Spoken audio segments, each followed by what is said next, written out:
One thing I often do when I'm in music stores, and that I'm going to do here today, is I often like to go through and check out some of their cymbals, especially the vintage ones. Today I am in Natick, Massachusetts at a very cool music store called Music Go Round. I believe they're like a privately owned small chain, and I've got a really interesting little block of musical interestingness here. This is a pocket piano, but it doesn't sound like a piano because it is in fact not a piano at all. It is a FM synthesizer of some sort. It's made by Critter and Guitari, and it's made in Brooklyn, New York, so it's made here in the United States, and you've got a whole neat little concise guide on the underside of it as to what the cryptic controls on the front panel do. So these two buttons essentially change your mode. They're not actually the keys. These are the keys that produce the sound. So these modes, but buttons change two different things. This button changes the type of mode that you will be producing, the type of sound. That one's a continuous kind of a sound. You can hear it sounds neat. And then this is the red default mode that it first boots up on. And this is your waveform selector. You can use that to change the different sound, the type of sound that you're using. And underneath it's got the really cool guide. So underneath the red mode button, which is this guy here, the one that changes, red is a vibrato synth, and I'll just keep here like this. Yellow is a harmonic sweeper. This, which is green, should be a 2-octave arpeggiator. Light blue is an octave cascade, which is I think one of my favorite modes. Blue is a mono FM synth. Pink is an FM arpeggiator, and white is a mono glider. And then you loop back around to the red, and like I said, this is your waveform button. You have two knobs up here. Knob 1 for each different mode changes to different ones. So for the vibrato synth, it changes your depth. For the harmonic sweeper, it changes your rate. And the next 3, it changes the rate. For the FM synth, it's your harmonicity. And knob 2, which is this one, changes a different thing on each mode as well. The other 2 knobs here change the same thing on every single mode. It's going to be your tuning and your volume, which I have at max. Over here you have your power button. That's obviously how you turn it on and off. You have a 9-volt DC in for power, but it's actually running on a 9-volt battery right now, which is one of my favorite features about it. It's a battery-powered little fun synthesizer with a lot of different tones you can get out of this tiny thing, and you have a built-in speaker. Not the best, not the loudest, but you can use this as a headphone jack as well. So that's pretty cool. And I think those are basically, in short, all of its features, and now we can check out some of its sounds. Here is the underside of it before we get around to the sounds, so you can take a look and see the little concise menu. It's really, really well done, and the build quality of it I really like as well. It feels well put together. Now, it's very light. You have some type of wood here on the bottom and the sides, and you have aluminum on the top. So it's a very light construction, but it feels well made. It looks kind of retro too. When I first saw it, I thought it would be something from like the 70s, but it really isn't. It was made in 2015.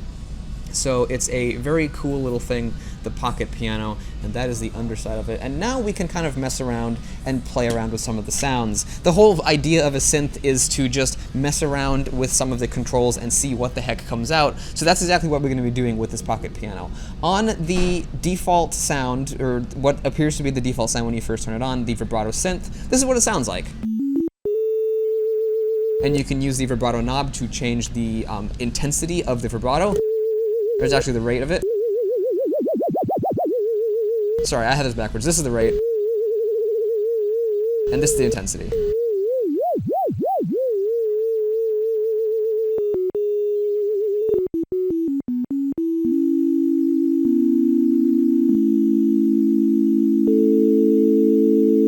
And that's the other cool thing about it. In certain modes, it's actually polyphonic. You have 4 notes of polyphony here, and coming from my Moog Prodigy, which is only monophonic, that is amazing.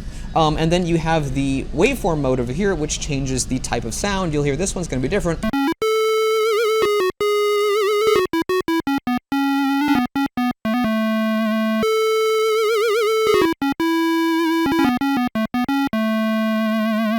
I think you have like 3 or 4 different waveforms in here.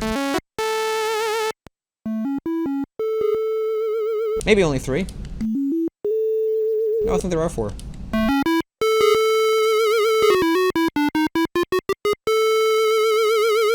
If we take a quick look at some of the other modes here as well, we can check out the, let me remind myself of what mode it is, the Harmonic Sweeper.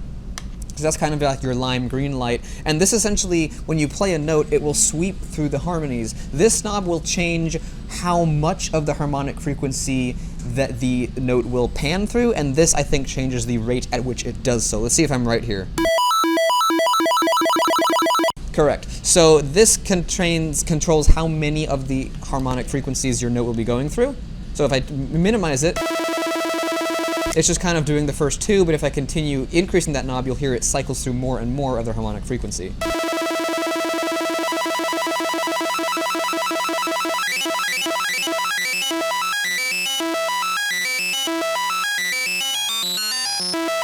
And you can hear it gets pretty crazy. The synthesizer has such a interesting, dirty, gritty sound that I really kind of enjoy. Next up, you have your 2-octave arpeggiator, which is your green light here, and this is, well, a 2-octave arpeggiator. So, you play one note, and then this changes the rate of your arpeggiator, and this is your sustain, basically, or your cutoff.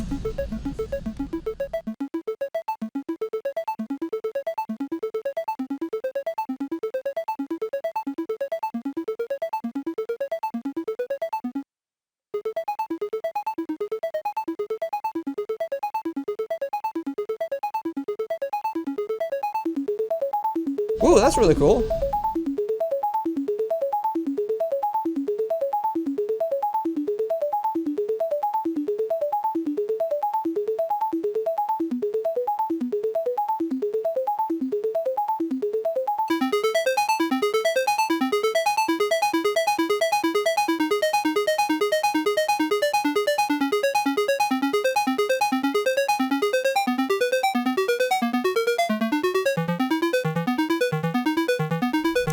So you've got that arpeggiator, which is kind of cool. The next mode that we have here is the light blue mode, and that is the Octave Cascade, which, as I said, is one of the coolest modes in the instrument.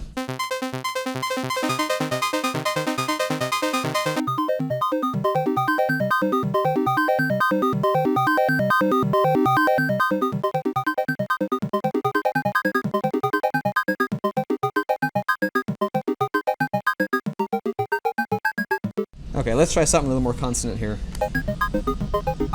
There we go.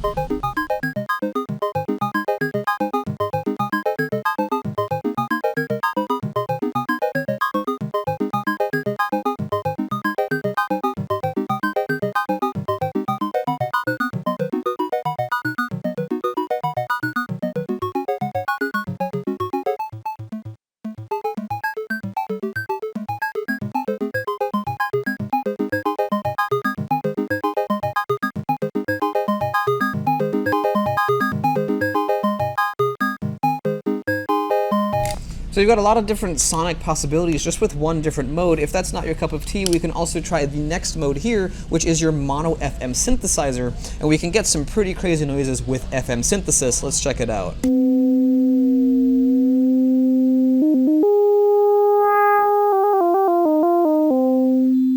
And something I find really interesting about this synthesizer is listen to how dirty the sound is. You've got all this hiss and crackle behind these notes in this little thing.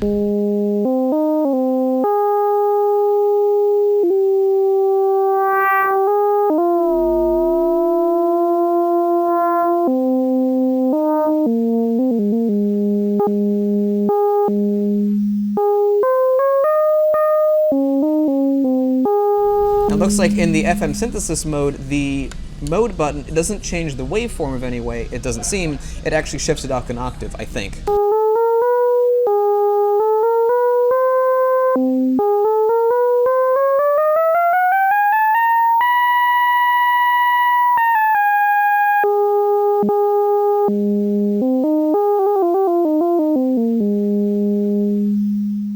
It's just, I love the sonic grittiness to this thing. It's really, really interesting. And up next we have the FM Arpeggiator.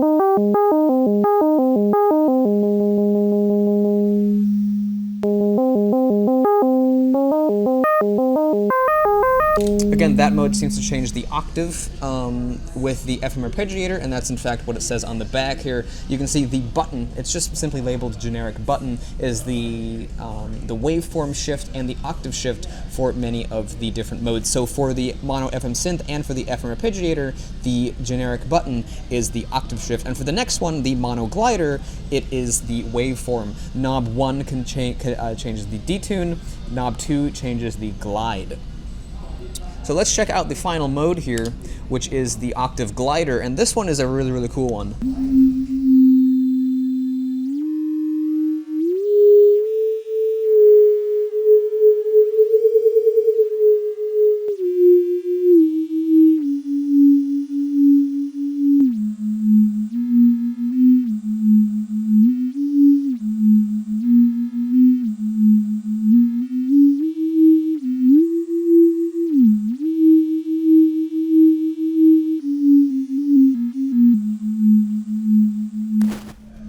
So the way the Octave Glider works is this changes your glide rate, the portamento rate. So this is actually less portamento and this is more portamento, a little bit backwards. And then this is changing the detune. So it's not that there's two different oscillators going on at once that are out of phase or in phase. And based on the dirtiness of the sound, you can't really quite get them perfectly in tune, which lends this a very interesting tone. And of course we've got the scratchy volume pot. I don't think this has been used very much at all.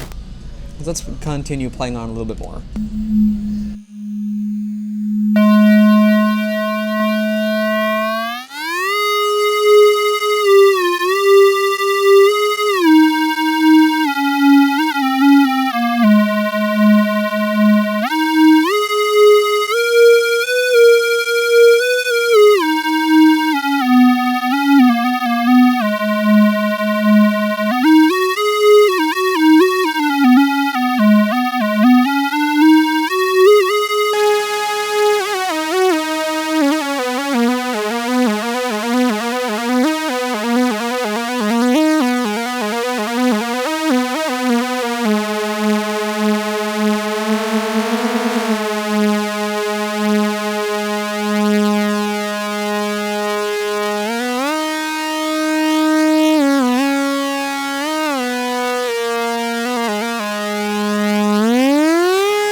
So I actually did manage there to get the two frequencies to be perfectly in sync at the end there, and it has a really cool sound on that mode alone. And then when you push the mode select button one more time, you are returned back to the original mode of the not the wavetable, the Vibrato Synth.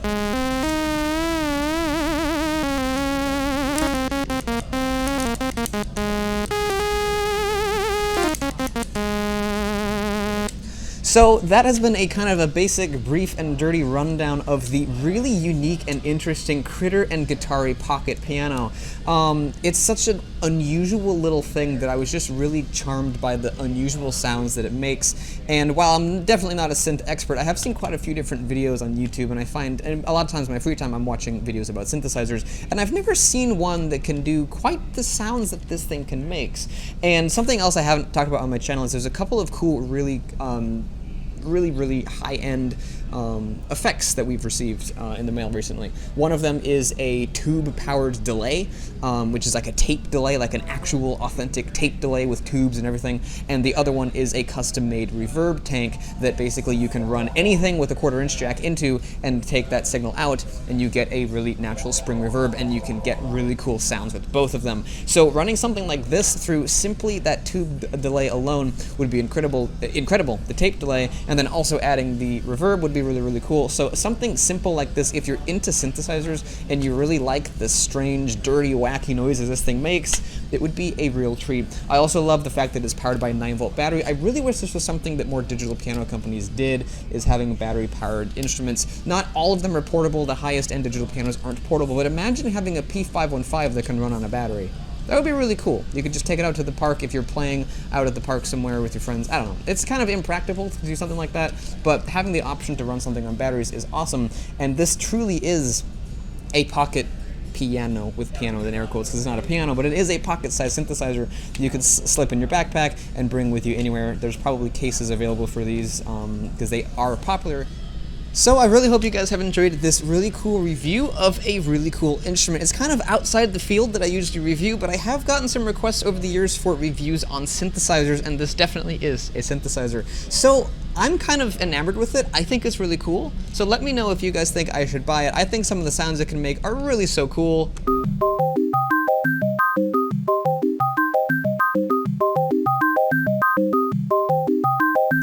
And it's just such a really interesting thing. So let me know if you guys think I should buy it. I think it's really, really cool. And it's such a cool instrument. Now, if you also think this instrument is cool, you might enjoy my other video I made on my own Moog Prodigy that I purchased a while back. It was pretty cool. If you like synths, you might enjoy that video. And if you like other types of music too, you might enjoy my channel as a whole. I do lots of cool videos of acoustic pianos, digital pianos, and all kinds of things of that nature. I have a second channel called Milan Recording Studios where I make, well, recordings of guest artists as well as myself in the recording studio. And my third channel, America's Backroads, is not so much musical, but it is about classic cars and America's Backroads, as the name would suggest. So if you like those things, go check out those channels. If you liked this video, check out this channel. And if you enjoy anything, and I'll see you in the next video, well, I'll see you then. So goodbye. One thing I often do when I'm in music stores, and that I'm going to do here today, is I often like to go through and check out some of their cymbals, especially the vintage ones. This here is a relatively old, but it's not quite the era I'm looking for. My favorites that I've found are Zildjians. I really like vintage Zildjian cymbals. When I was about 10 years old, I got a 1977 Ludwig drum kit, and it came with some vintage Zildjian cymbals from the same time. And they are the best cymbals that I have heard so far. I've heard a couple of new Zildjian cymbals that come close, but nothing has really come close to the sound of my vintage Ride and my vintage Crash. Now, the vintage Crash is from the 70s, and I've had it since I was 10, and 10-year-olds are a little bit rough on drum kits, and over the years, it has developed a little crack. Now, it actually still sounds fine, but that crack is only going to get bigger, and it's only going to get worse with time. So I think it's about time. I don't actually use the drum kit every day, but I think it's about time that I look for a new Crash cymbal. And I'm very picky about the sound of my Crash cymbals. I haven't found one ever that really matches or even really replaces the sound of my Crash cymbal, but there's a couple over here in the used sections that I think are decent and are definitely going to be a good supplement for the Crash cymbal that I have. One thing I've noticed is that even cymbals that I think don't sound great on their own often tend to sound pretty good in a mix when you put them in with music. I'm kind of under the impression that if you have a cymbal that sounds great by itself, it'll sound even better than in a mix, rather than finding something that sounds kind of mediocre and putting it in a mix and it'll sound okay.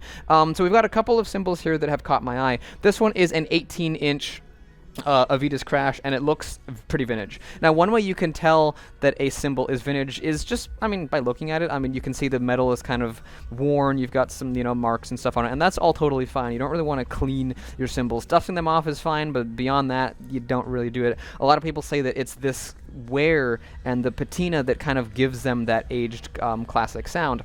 So we can take a listen to a couple of these here. This is the Crash cymbal. I like both of these. This is a 16, which is the size of mine, and I think this is the one I'm going to get, but this one also sounds very good too.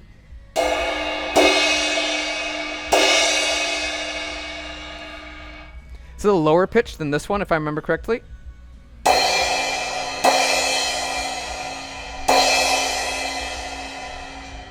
This one has a little bit more sustain to it.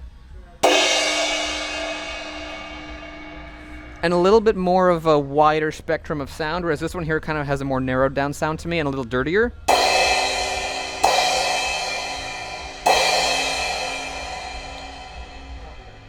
But honestly, I think they both sound good, and this one, as you can see, is the more affordable of the two, and this one is actually the one I'm going to get, A, because it's a little cheaper, and B, because it's the same size as my current Crash cymbal. So I think this guy's going to be a really great supplement to the Crash cymbal I currently have, and it's awesome. So that's the other thing I'm going to be getting here today.